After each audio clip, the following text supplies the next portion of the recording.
ሰላም ተማሪዎች እንዴት ናችሁ? እሸቱ ምትኩ ነኝ የ10ኛ ክፍል የሂሳብ መምህር ከሉሲ ብሪጅ አካዳሚ። ዛሬ በዛሬው ቪዲዮአችን የምናየው polynomial function which is unit 2 on grade 10, okay?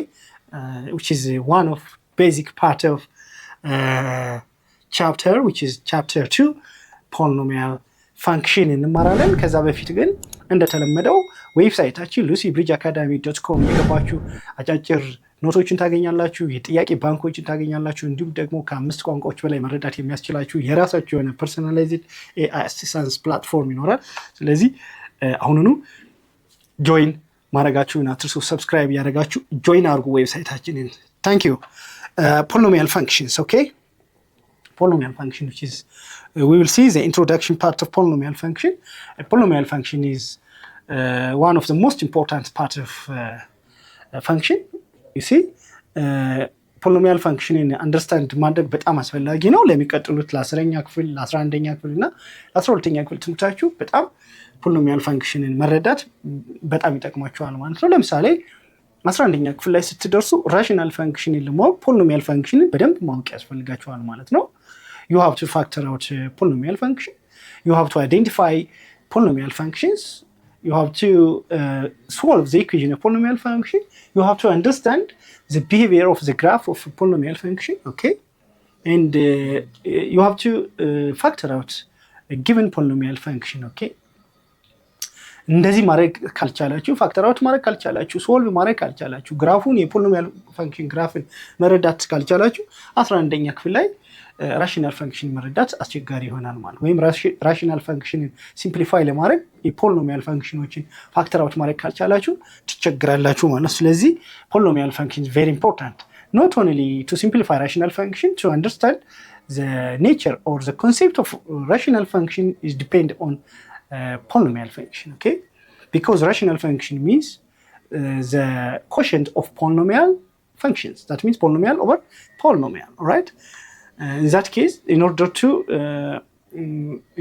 understand the concept of rational function, you need to able to understand the polynomial function first, all right? Good. So polynomial function በጣም ያስፈልገናል ማለት ነው። ራሽናል ፈንክሽን ደግሞ አንደርስታንድ ካላደረግን 12ኛ ክፍል ላይ ካልኩለስን በቀላሉ ካልኩሌት ማድረግ አንችልም፣ ወይም ዲፈረንሺየት ማድረግ አንችልም፣ ወይም ደግሞ ኢንተግሬት ማድረግ አንችልም። ምክንያቱም የራሽናል ፕሮፐርቲ እዛ ላይ የራሽናል ፈንክሽን ሲምፕሊፊኬሽን ኦፍ ራሽናል ኤክስፕሬሽን ስለሚያስፈልገን ማለት ነው። ጉድ a term is a number.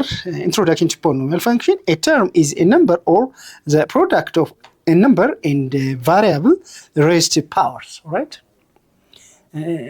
Exponent power ይኖራቸዋል። ስለ ፓወሮቹ እንመጣበታለን። Example -5 times x, okay?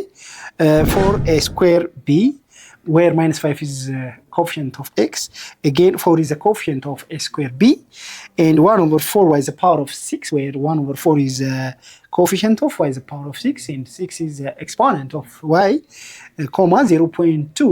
This can be expressions of polynomial expression ማለት ነው። polynomial expression መሆን ይችላሉ።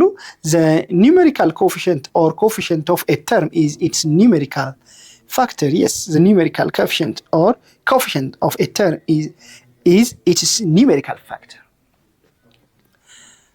Okay, a definition of polynomial function. A polynomial in x is a finite sum of terms of the form p of x, which is equal to an, x is the power of n plus an minus 1, x is the power of n minus 1 plus n minus 2 times x is the power of n minus 2 plus ያለን መጨረሻ ላይ a1 times x plus a0 ብለን እናስቀምጣለን ማለት ነው።